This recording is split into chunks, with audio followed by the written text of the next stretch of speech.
You're listening to Mastering True Love with your host, Paul Reinig. An adventure into your heart to inspire the awakening of true love from within, so you can be who you really are. Well, if that doesn't inspire me to be who I really am, I don't know what will. All right, we're in the second hour, and I'm anxious to bring my guests on. My guest tonight is Sharon Clark Rowlands, who's author of Oh, We Should Have Told You.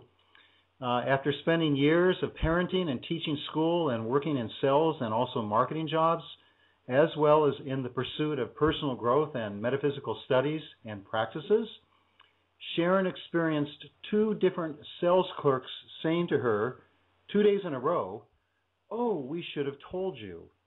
Well, the next thing she knew, she was flipping through a personal journal that she had been keeping during several years of her spiritual journey, picking out stories of personal experiences and messages from something outside of herself, and then adding intuitively suggested subtitles to these stories and messages. Basically, Oh, We Should Have Told You was transforming itself into a manuscript. And then she shared her manuscript on the message forum at the Crimson Circle, and which is at crimsoncircle.com, and this drew much favorable reviews that the manuscript basically turned into a book. It was like just a process of unfolding. So Sharon is joining actually me tonight from Western Canada. Oops. Ooh, goodness. Well, she was joined with me. Okay. Well, I don't see her on my switchboard. Okay, there she is. For some reason, she had disappeared. All right, so Sharon is joining me. So here we go. Let's bring her on. Are you with us, Sharon? I am. I thought I was connected during the whole part of your show, and then for some reason it just disconnected, so I had to redial. Oh, okay. Well, you were connected because I saw you on my switchboard. But as I was reading the introduction, but that must have been when you got disconnected. I don't know. But anyway, welcome. Thank you. So this book, I really loved your book, and as I shared earlier, I was moved by the honesty and the sincerity of your sharing, because you're kind of putting yourself out there, a little bit of stuff you struggled with, but how you learn from things, and I was really impressed by that. Thank you. Now, so we have a sense of how the book started unfolding because you heard these two sales clerks, but perhaps is there more to that story that you wanted to add at all, or? Well, I think that what I would add is when I listened to you earlier talking about journaling or writing, that was an important part of the book, or in the book coming about, in that I had kept a journal for many, many years, and that formed part of the basis of the book. Okay, exactly. So then I was mentioning that as well, that because several of the "Oh, we should have told you" comments are coming from your journaling. Absolutely. The book, as you know, it sort of has two parts. There's one part that is personal experiences of mine, things that happened in my day-to-day life, and the other part is what I call conversations with someone outside myself. And I think, as you alluded to earlier, that to me, I agree, that is like a higher part of myself. Some people would call it a divinity, whatever, but it's a sort of a part that I don't usually identify with as being part of the human me. It's a different part. Mm-hmm. It's very personal, though, isn't it? It is very personal, but I think that part of my hope, if you will, for the book is that people will read it and be inspired to see that we all have personal stories. I mean, personal is what we are, and I think that, as you mentioned earlier, we are in a time now where we do want to become authentic and become real. We want to get to know the real us, and the only way, well, not the only way, the way I believe the way that we're going to do that is that we are going to have to begin to become honest with ourselves and with each other. And so that is my hope for the book, that people, as I say, will read it and will think, well, I've had an experience like this, and yeah, I've had inspirations, or I've had words pop into my mind, and for us to become comfortable with the idea that we aren't going crazy, or we are able to come up with answers for ourselves. I couldn't agree more. In fact, on the front of the cover, it says channeled messages and real-life experiences that will provide insights and comfort as you navigate your own spiritual journey. I think that sums it up completely. Right. Yes. That is what the book is about. Indeed. Well, Joe, if we kind of dive into the book, I think initially you started talking about how you had lost your job, and then yes. you had a sequence of events that occurred that eventually ended up with some kind of a happy ending. You want to talk a bit about that whole process that you went through? Sorry. Well, just a happy ending in this case, I believe, was when you found that beach home. But there was sort of yeah. there was this process. That was the first happy ending. One of the chapters, if you will, or each chapter is only one page, but one of the chapters says sometimes you go in circles, and that has certainly been my experience so far. And so the beach cabin actually was the happy ending for the first go round. But yes, I lost my job, and it was, I was a few months short of my 50th birthday, and this was, trauma time. I had never lost a job in my whole life, and so I went home and I thought, excuse me, there are people who believe that clearing your throat is just moving stuck energy. I went home and I thought, what am I going to do? I have no job. And I had been moving myself into a new field, a new career area, so it wasn't like I could just apply for the same job in a similar job, because I had really gone out there to get this job, and so to lose it was earth-shattering to me. And so I went home and I thought, you know what, I don't know what to do next. And then really strange things happened in that the phone rang, and I was not into metaphysical stuff at all at that time, but I had a friend who was, and he happened to call me, and I was telling him my tale of woe, and he said to me, well, what do you want to do? And so because I was, I guess, feeling a little bit disconcerted, I just flippantly said, well, what I'd like to do, I just want to go and sit on the beach and listen to the waves and the seagulls. And so he said, well, how are you going to make that happen? And I thought, in fact, I said, yeah, right, like in this lifetime I meant to live on the water. And so which sort of ties into what you were saying earlier, isn't it, of like we think we're flawed, we don't deserve these things. And so that was a belief of mine, that I wanted to live on the water, but I believed that wasn't in the cards for me in this lifetime. And so I had just hung up the phone from him when another friend phoned, and she had moved to a little house on the water, and while I was talking with her, she said, the cabin next door to me is for rent.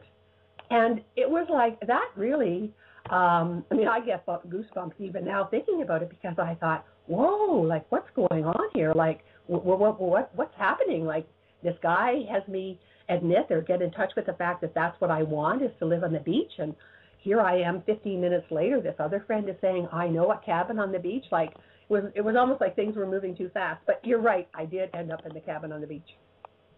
The way you described it, it sounds like a wonderful cabin as well. I love those beach houses. I lived in one for 6 months myself about 2 years ago. They're wonderful. Everybody should have an experience of living in a cabin or a beach house once in their lifetime. Now, I don't know if it was the same friend, but then another one of your segments, I don't know what you call those, your pages. Let's call them pages. Your "Oh, we should have told you" suggestions. Oh, right, okay. Was that a friend basically refused to listen to your tales of your marriage and your divorce and all that. Right. And that right. that shifted something for you. So you want to tell us about that? It really did. I was talking with a friend, my friend who was my main contact, the person I spoke with most frequently at that time, and we were talking. I was saying how I didn't intend to go to this dinner party that she and I were invited to. And when she asked me why, I said, because I don't like listening to the conversation that will take place there. So I'm not going. And so my friend, I think she felt that she had set me up because she said to me, well, do you think that it's okay for friends to say, I don't like the conversation? And I said, yes, I do. I think that we each have a responsibility to ourselves to remove ourselves from conversations that we're not interested in. And so my friend said, then I'm not interested in hearing any more about this man that you just broke up with. and I thought, whoa, because one of my patterns my whole life had been, sometimes I think I lamented the breakup longer than the relationship had lasted. You know, like I really hung on to these boys. And so when it was almost the same as losing my job. I thought, well, what am I going to talk about? I mean, this was my reason to get up in the morning, was to lament what this guy had done or not done. And so, but I also wanted to talk with my friend. And so I thought, okay, I've got to make a shift here. I have to think of something else to talk about with her, which meant something else to think about. And yes, it shifted my whole way of thinking. So what a gift your friend gave you. Absolutely, absolutely. And you bring that out in your book as well, the gifts that kind of flow in and out in life. Sometimes they don't come in very exciting wrapping paper, but gifts. And sometimes we don't see them at the time.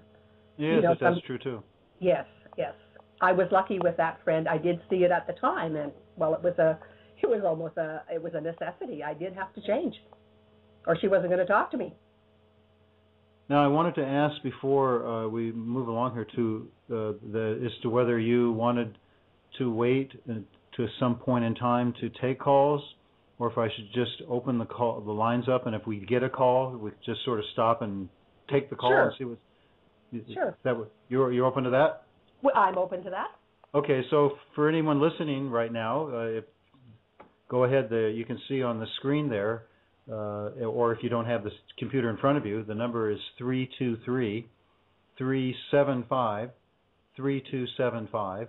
And for anyone who's on the outside of the United States, if you happen to have a mic and Skype unloaded in your computer, you can do just what Sharon's doing, is you can come right in to my switchboard via Skype, and I can bring you in that way. So either way, the phone lines are now open, and if someone comes along, we'll basically find a moment, and we will bring you on and let you ask your question.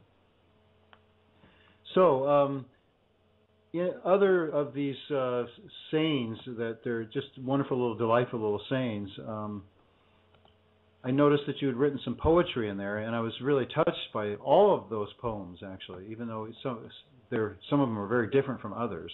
Yes. But so have you always written poetry? I haven't written poetry, and I wrote those poems at the cabin, and I just in a burst, sort of like when you talked earlier about your writing, how it just flows out of you. My writing doesn't tend so much to flow out of me. When I write in my journal, I write without thinking, but those poems did flow out of me, and it was a long time before I could say those poems were channeled, and even longer before one day I was writing in my journal, and what I wrote was, when are you going to be able to say that you channeled the poems? Mm-hmm. So that, yeah. And so I think that the poems are channeled. They do have an energy in them. And as you say, they are quite different, maybe from listening to what you were talking about earlier. Maybe they were each channeled from a different aspect. So for you to feel comfortable enough to admit that brings up one of those topics, which was you talked about the store of miracles. Yes. Which was getting clear about wanting something and deserving it. Yes. What about that? Tell us about that. Well, it was that I became aware that lots of little things happen, like lots of little miracles every day. And I think this is true for most of us. You know, you drive into a parking lot and all of a sudden it's like the parking lot's full, and then all of a sudden, miraculously, there's just a parking lot opens right in front of you. That's a miracle. And or you're walking along and all of a sudden you think, oh, I wanted to buy milk for dinner. That's a miracle. That just came into your mind just there. And so what I began to realize was there are many, many little miracles that happen every day. Then, of course, I fell into this frustration of like, okay, how come I get all these little miracles, but I can't get the big miracles? And so that one of the little things that I heard or channeled or had with a conversation with somebody outside of myself was, at least you're in the right store. You know, like you're in the miracle store. You're getting the little ones, and what I felt it was you just need to build it. It's like any other skill, if you will. And what I've subsequently come to believe is the only thing I remember actually from A Course in Miracles is there's no degree of difficulty in miracles, which I understand to mean there's no degree of difficulty in creating miracles. It's just as easy to create a big miracle as it is to create a little miracle. But there is a degree of difficulty in our ability to receive miracles. Uh-huh. And I seem to be able to, at the moment, receive little miracles, but I haven't quite opened myself up enough to receive big miracles. Indeed, I think The Secret basically said the same thing. Whether you've got 1 0 or 10 zeros next to 1, it doesn't make any difference to the universe. But right. It makes a difference to us because of whether we feel we really deserve that or not. That's right. Like, so we might feel we deserve 10. Well, you know, like, look, if I was saying to a friend the other day, if you walk along the street and you see a penny, you pick it up, you never even think of who it belonged to. But if you pick up a $5 bill or a $20 bill, at some point you reach your comfort level, where you think, well, I really should see if I can find out who this belongs to. This is a lot of money. Yes. Yeah. You remember when Adamus gave that $100 bill to that guy? Yes. And everybody was like saying ooh and on, and he's going, it's just a piece of paper. What's going on here? But I know. There's so much energy connected to it because it has 100 on it. Yes. Yes. So I understand what you're saying. I'm dealing with this in my own life as well, and but you know, I feel that those potentials to shift out of that not being worthy of it is all right there. It's like something's going on right now, and I feel that shift is taking place. Do you feel the same? Absolutely, absolutely. Yeah, I mean, it's almost like we don't know the hows and the what's of it, but there's just something going on. I just feel like, then that's what I was sharing. I chose to share that little blurb about listening to these CDs from Cynthia Lennon, because just virtually overnight the Beatles just became this amazing. You know, it was like it haunted them really, because they lost their ability to go out in public. And it was coming to me as I was listening to those CDs that the same thing can happen, but it doesn't have to be so dramatic. Yes. But it can be the same thing though. It can be like an overnight where you're experiencing what you want. Mhm. Mhm. So now belief systems, and I'm sure that there are certain belief systems that keep us from getting what we want. And you refer to belief systems like computers. Yes. Now, bearing in mind, some of these stories have, much of this material or some of the material is taken from my journals, and some of my journals were old. So some of these I may have modified a little bit over time. At the time I wrote it, I said our beliefs are like computers. They respond to what we feed into them. And I suppose that's still true. That's how our beliefs are created. That we something happens and we come up with a theory, and it happens again, and we form this belief that this is what happens when I do X, I get Y. what I'm now working on in my life is identifying my belief systems and then releasing the ones that no longer serve me. So I guess I guess I'm deleting I'm cleaning out my hard drive. Pushing the cancel button. Huh? Doing a lot of deleting. Well, that helps the belief systems to start shifting in a different way. So. Yes. That Cabin, You've Been Good to Me poem, it was so wonderful. I could relate to that so much. Yes. Just for the audience, she was coming out of, well, you can go ahead and tell the story that you found out you had to leave. Oh, right. I found out I had sold my house, and rented to the cabin, and I had taken the proceeds from my house and invested them, and was quite enjoying myself, thinking, actually was quite proud of myself. I thought I'd set myself up quite nicely. And then I found out that the company that I had my investment in had gone bankrupt. And so that meant I didn't have any money. So I had to leave the cabin and come back to the work world. And so I wrote a poem to the cabin.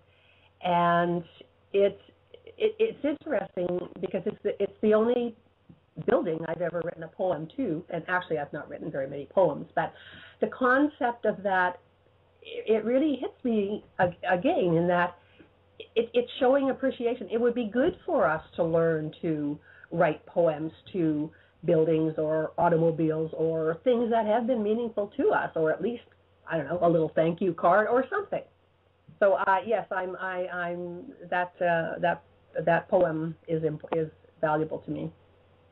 I thought it was really beautiful because when I was a similar situation, had to leave that condo on the beach, I never thought of writing a poem of how much that place had served me. But I mean, it really had served me. It was a beautiful place. So I thought it was really beautiful. But, the fact that you're saying that it's not a bad idea to express appreciation, I think that the fact that you were doing that started showing as you were writing along each one of these, we should have told you moments. Yes. Because you begin talking about how things start shifting and changing in your life. Like you were able to get another job and found time to journal anyway and so forth, right? Yes, yes. Well, tell us more about that. I mean, that was actually a really important part because, and I guess maybe we could go back to my time at the cabin in that shortly after that conversation with my friend where she basically told me to stop my poor me story about this guy that I'd broken up with, I then decided, well, gee, this is really interesting, this new way of thinking.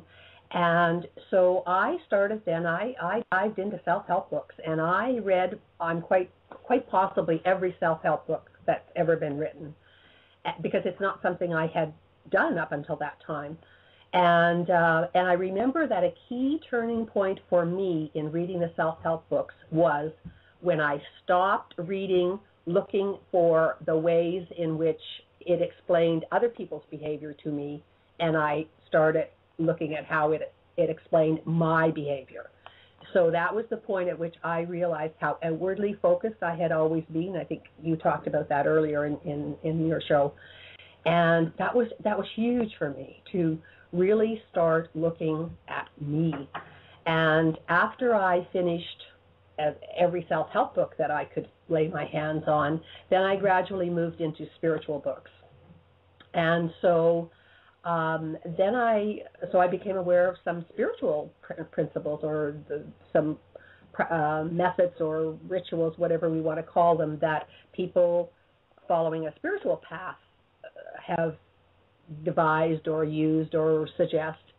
And so when I had to leave the cabin and come back and join the real world and get a job and all of those things, I now had in my mind or my psyche or somewhere in me this catalog, this library of theory. And so, and I was also channeling, journaling, which was very helpful.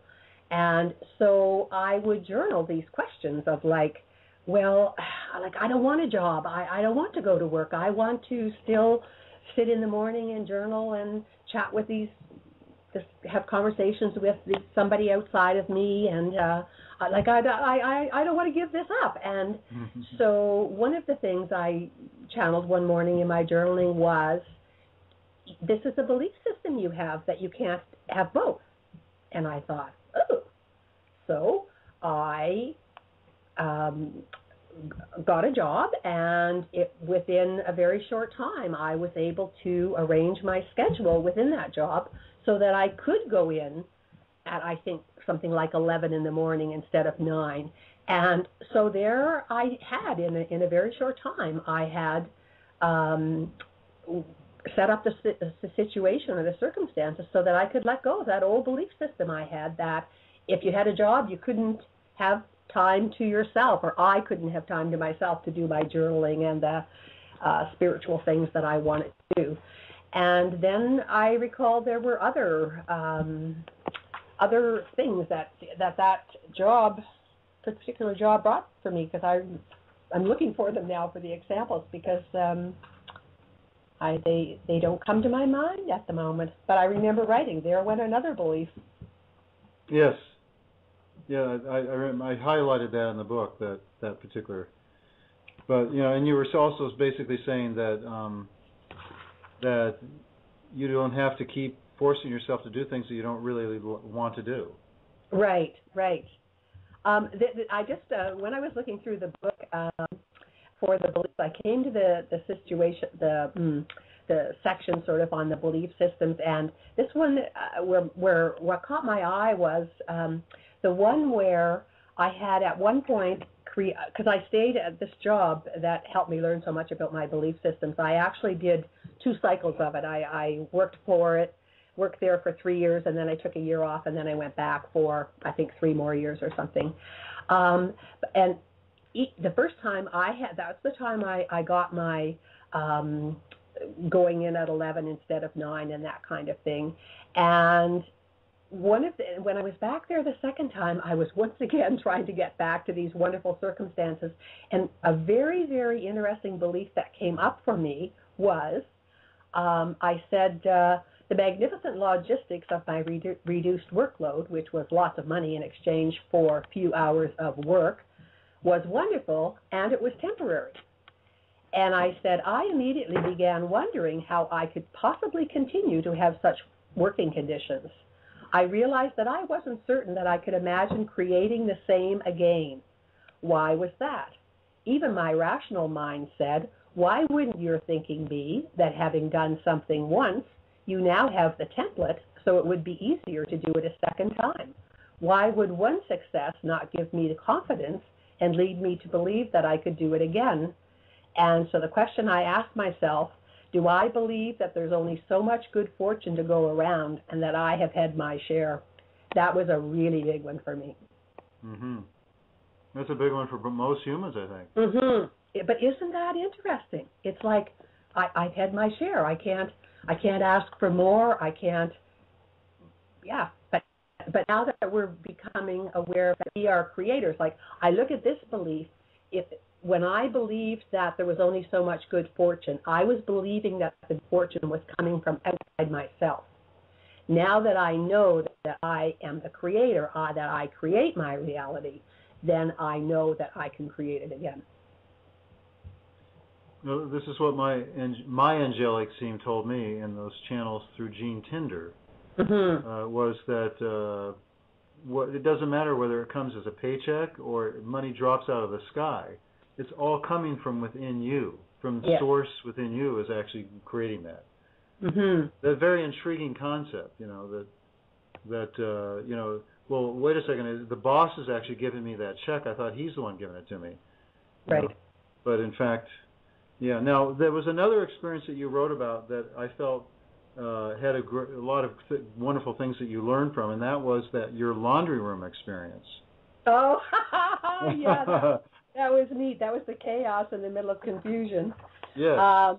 Yes, and let me see. I'll take a quick look to see if I can find it. Otherwise, I'll just tell it from memory.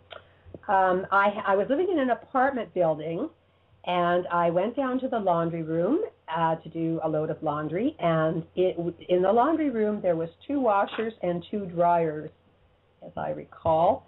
And I opened the door, and there was like machines running and laundry piled on tables. And I thought, uh-oh. And I went to turn and go back out of the room, when all of a sudden I noticed that the laundry, I can't remember how it worked now, but as it turns out, the one washer was out of order. That's right. There was a pile of wet clothing on the table. And it turns out that one washer was out of order, but the other washer was actually available. And so I looked, and same thing with the dryers. It was like somebody had taken 2 loads of laundry out of the 2 dryers and piled them on the dryer table, but they were dry, and only one dryer was running. So in the midst of all this chaos and confusion, there was actually one washer and one dryer available for my one load of laundry. Amazing, right? It was. And that thought, I think I ended it by saying, that thought had never crossed my mind when I opened the door and looked at all those piles of clothing. So it is, and I think I ended that with a sort of a dig at religion, because I said, and I didn't see this till I had put down my load. You know, the reason I really love that experience is I relate to you because you're just taking your load of laundry down to do your laundry, and you're seeing this chaos, right? And then but eventually you figure out that there's actually a dryer and a washer available, and so any normal person, even if they finally figured that out and just put their load in and left, that's where it ends. But right. You've taken it, and then now it has deep meaning for you. Oh, I see. Okay. Mm-hmm. See what I'm saying? And that's yes. what I love about what you do with your day-to-day life. Everything is in service to you in that it's teaching you, and it's like a gift to help you understand things about yourself, about belief systems, about whatever. Okay. That's the beautiful thing about what you're sharing, and why I would recommend this book to anyone listening. And speaking of that, how can people get this book? For the Crimson Circle people, the book is available as an ebook in the Crimson Circle store under Schomburg Creations. For non-Crimson Circle people, the book is available at Lulu, LULU.com, and Amazon.com. And so if they clicked on Amazon, they just type in either your name or "Oh, we should have told you"? Yes, and if they do, it's very important to remember the title of the book is actually "Oh, we should have told you." I've had some people say I can't find the book, but that's because they were typing in "we should have told you," and you do have to put the "O" or the Sharon. Yes, you can do it by author. Okay, and then the Lulu.com is just a matter of also searching by author. Yes.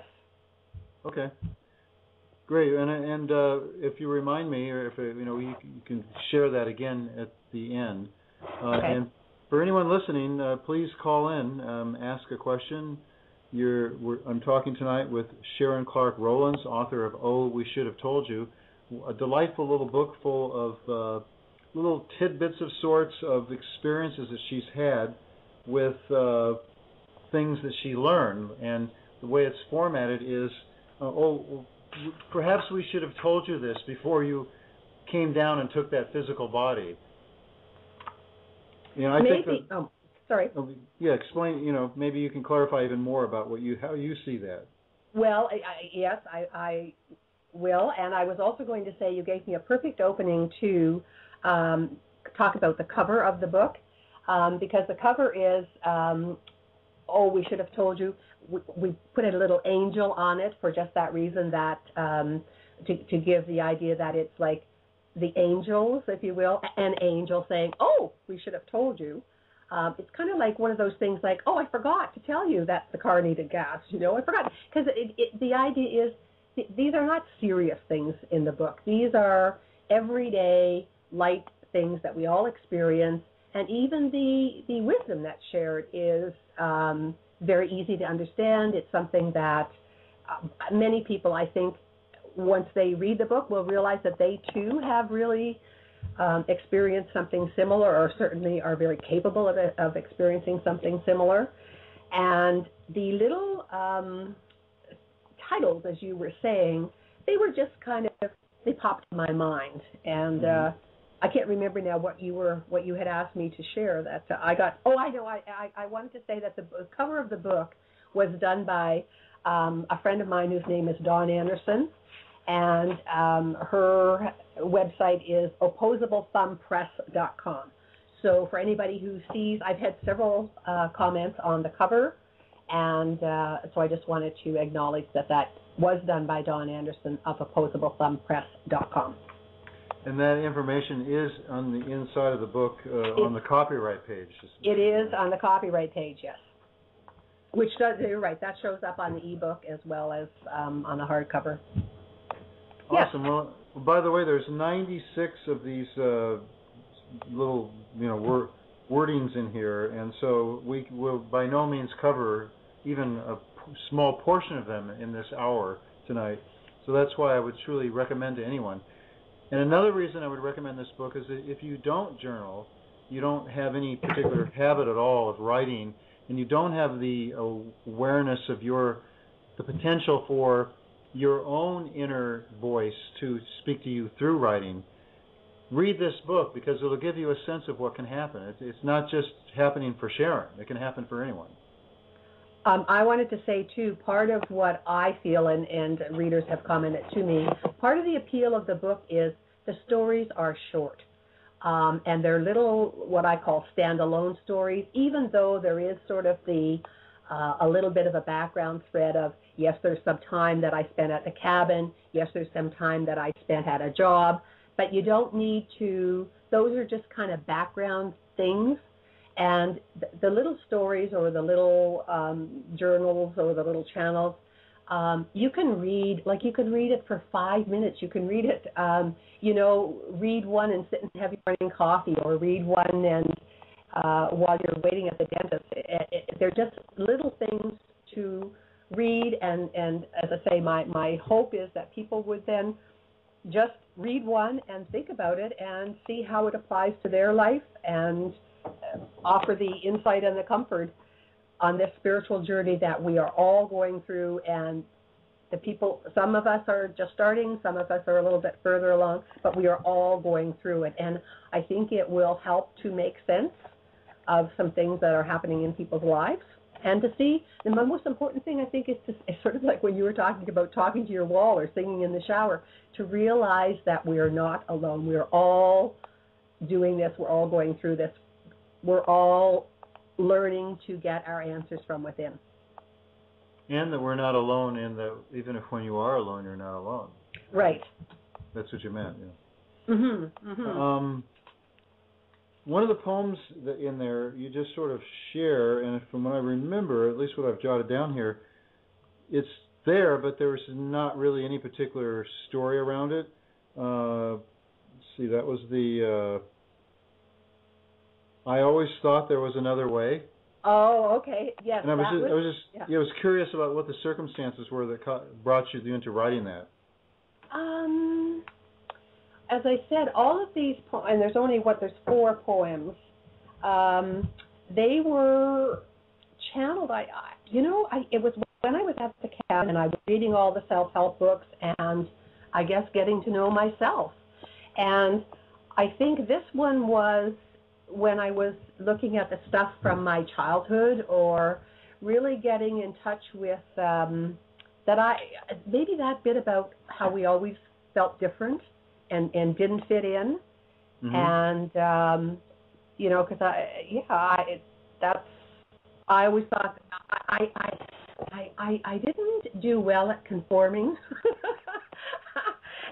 And part of the reason I didn't do well at conforming is because I always thought there was a different way. Another way, I called it. Uh-huh. So that was your favorite poem? Well, I just said, and if I remember as I was reading it, it appears in the book, but each one of the stories had a little bit of a clear, you kind of clarify where your conclusion was. Then this poem just appeared, and I wasn't sure if there was... Oh, okay. I found it, and it said, I was talking about how I have bronchitis, and the information I got was that my bronchitis was allowing for emotional clearing, and I asked what kind of emotional clearing, and the answer was the clearing of resentment. And I asked resentment about what, and the answer was about the fact that you feel that others are being demanding and unreasonable, while you hold the belief that everyone is to be reasonable and to get along. And so I answered, that's true. I do hold that belief, which reminds me of a poem that I wrote. And the poem was, I always thought there was another way. Would you like me to read the poem? I happen to have it open. Yeah, go ahead. It's a beautiful poem. Okay, it says, I always thought there was another way. I always thought there was another way, though I tried to do what I heard you say. Walk, don't run, and be quiet, please. Act like a lady and always be nice. Follow this year's fashions and learn to conform. Mind your manners and don't complain. Life was meant to be difficult. Don't be vain, thinking you deserve a different lot than all of the others you see each day. It's best to learn to live life their way. Why, I asked, is everyone so glum? What would be wrong with a little fun? What if we laughed and played as we worked? What if we said, oh, you believe that? Funny, I believe this. If we're honest and kind, we'll be okay. I always thought there was a different way. A way that allows us all to just be, you to be you, and me to be me. Side by side, we would face each new day. I always thought there was another way. Beautiful. Thank you. Yeah, you have a real knack there, and if you keep writing poems, maybe one day you can put out a poem book. Maybe. While we're on the subject of poems, there is one of the poems that I published on Facebook, actually, and I was contacted by a woman in Germany, and she said that as she was reading the poem, she heard or channeled piano music. And so at the moment, she's in the process of composing piano music to go with one of my poems, and we're also looking at the possibility of seeing if there are some other poems that speaks to her musically. So who knows, maybe after my poetry book, I'll have an album. She'll create the album, and you'll be the writer. I guess so. A songwriter, is that what you're called? When you yeah, provide exactly. the lyrics? Yeah, okay, good. Wow, well, that's amazing. That's wonderful. Mm-hmm.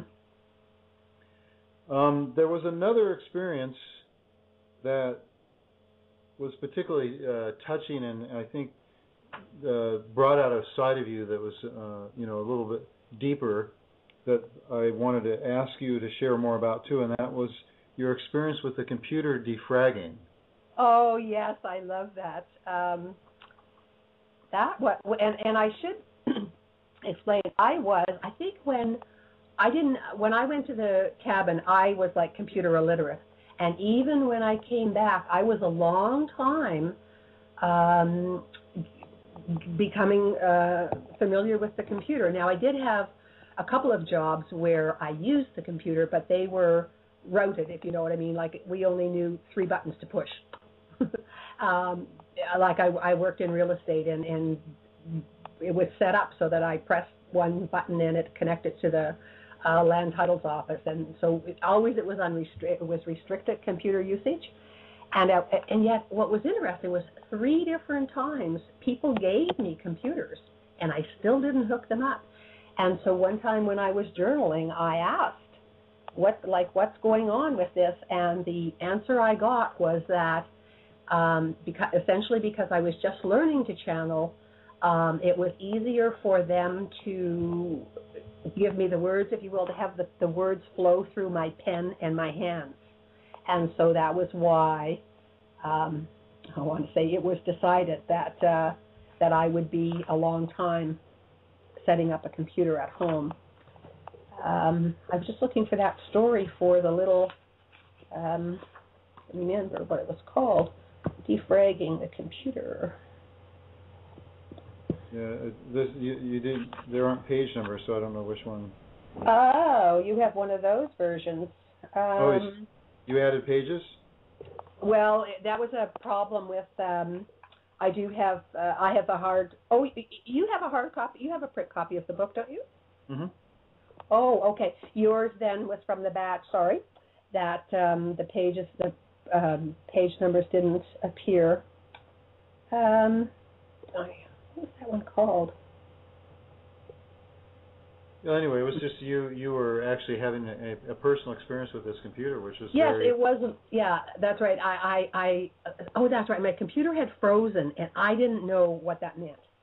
And so I said that I was a novice. I was an adventurous one. So I did press a few buttons, and all of a sudden it said defragment, and I thought, this feels right.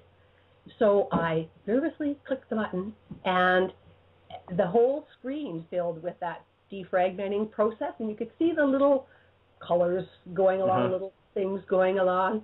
And I was just in one of those moods, I guess, where I would watch and I would see all these little things going along, and then they'd go back and pick up the little pieces that had been missing. And I was just, it felt to me like I was watching a birth, like I could see this.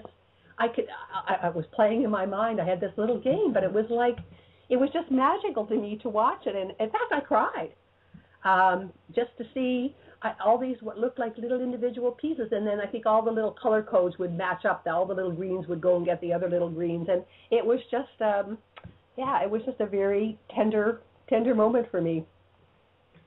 See, this is what I was talking about. It's no different than in the laundry room. Oh, I see. Mm-hmm.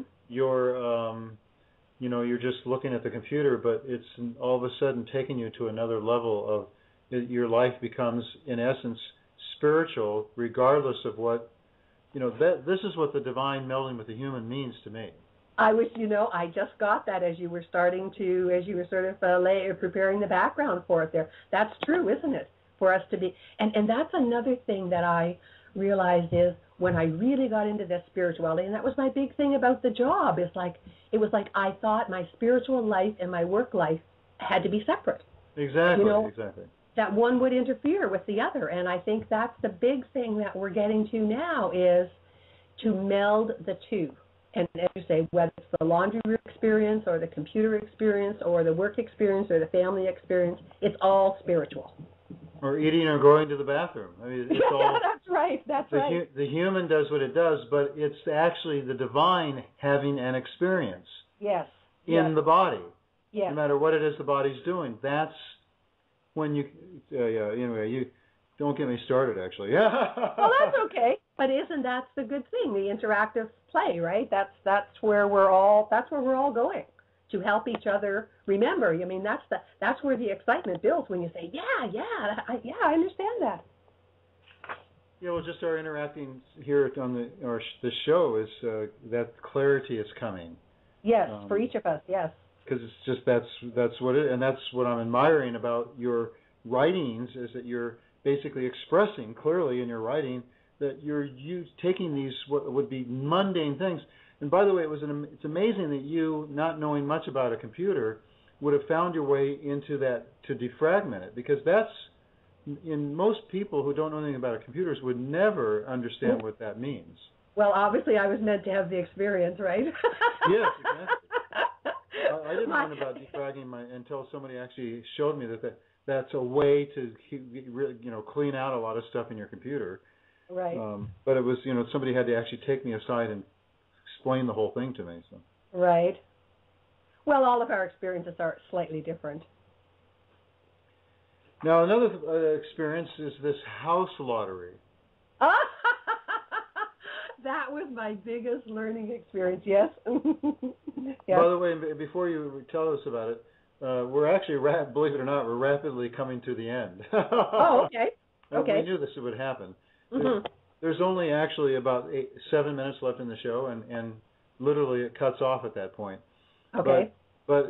Which I'm saying this because if somebody still wants to get a call in, there's some time to call in, and you don't necessarily have to use it, but if you want to call, I'm willing to give $30 off my already reduced early bird special of my dance seminar. So call in, let's get a caller in here, and so your experience with the house lottery. Yes. several experiences with the house lottery. There was. That's right. And so one of them was you imagined being in the house with a great view. Yes. And you realized that you'd be having the same thoughts if you were there.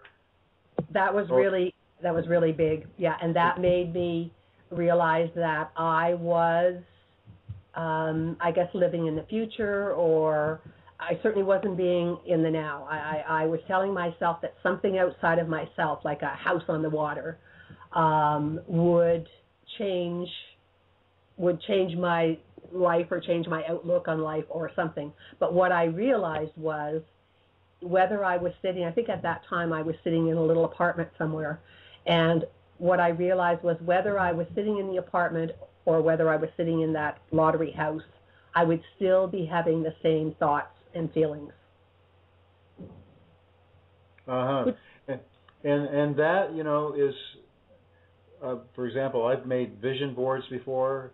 Yes. And then there was a time that I just took them and put them in my closet because I thought, what will be, and I'm choosing what I can every day. And yes. And if I look at that picture, I actually start thinking that, well, this isn't good enough. I'd rather have that. Yes. And that's, I think, what you're sharing, right? It's like yes. And I think, sorry. Yeah. Go ahead. To take it back to what you picked up on about the laundry room experience or the computer experience, I would have, or I was, the days that I was thinking about the lottery house, I was undoubtedly missing laundry room experiences and computer experiences because I wasn't present. Exactly. Yes. Yeah, so we get into the present, and then things just start happening. It's not about what I got on my vision board. Yes, because That's what I think what I realize now is I haven't actually made a vision board as such. I know what they are, but I've done similar imagining or cutting out pictures or whatever. The thing is, it says to us, basically we're telling ourselves, I believe, that I can't be happy until I have the things on the vision board. Exactly. Yes, and I know for myself, I have spent too much of my life thinking I'll be happy when, or I'll allow myself to do whatever when. Yes. We spend a lot of our life waiting for when. If only. If only, yes, absolutely. Yeah, no, I get you, and that's the big one, because if in this now moment, while I'm breathing, I'm not feeling good, why do I think I'd be any different over there than when I got that? Yes, yes. So I relate to that. So now there's about 3 minutes left in the show. You could tell us where to get the book again, and maybe anything you might want to just leave us with. Something okay. The book is available, as I say, in ebook at Crimson Circle store for the Crimson Circle people. And for non-Crimson Circle people, it's available at lulu.com and Amazon.com. And it's called Oh, We Should Have Told You. And it's Sharon Clark Rowlands. And that's where it's available. And for anything to leave you with, I just want to thank you for having me on your show. This is my first radio interview, and so thank you very much for making it an enjoyable experience. It's been a wonderful experience. I really appreciate you coming on the show. Yeah, it's been wonderful. Your crossover time, that poem right at the end of the book, that was also very beautiful. That's the one that the woman heard the piano music to. That's going to be my first song. Okay, awesome. Well, it's been delightful, Sharon, and I so wish you the best and the well, and keep on it. And I know, everything is obviously taking us somewhere in this new energy. It's a beautiful thing. It is. Good. Yes, it is a beautiful thing. Well, thank you very much, and I enjoy your show, and good luck to you with that. Thanks. Okay. Have an awesome night. You too. Okay. Bye. Bye. Okay, so there you have it. Sharon Clark Rowlands, author of Oh, We Should Have Told You. What a blessing it was to have her on the show tonight. While I was reading this book, I so related to so many of her experiences. We have a lot in common in that way, But as I was sharing during the show, the thing that really touched me most was that her life is meaningful in every moment, regardless of what she's doing, because it's not about waiting for that time when this finally happens to me and now everything is really amazing. No, the computer is defragmenting, and she's having an experience that's bringing tears to her eyes with that. Or the chaos in the laundry room turns out to teach her something. And that's a beautiful thing when we can go through life like that, in seeing everything as a way of this, that's our abundance, you see. The abundance is all around us right now, in the now moment. And it's a beautiful thing. It's the gift of love, life, and joy is all around us all the time. And there's nothing that we have to do but just open our eyes and take a look at it, because it's right there. So thank you so much for listening. Have an awesome week. You've been listening to Mastering True Love with your host, Paul Reinig. Be sure to join him next week for another adventure into your heart to inspire the awakening of true love from within, so you can be who you really are.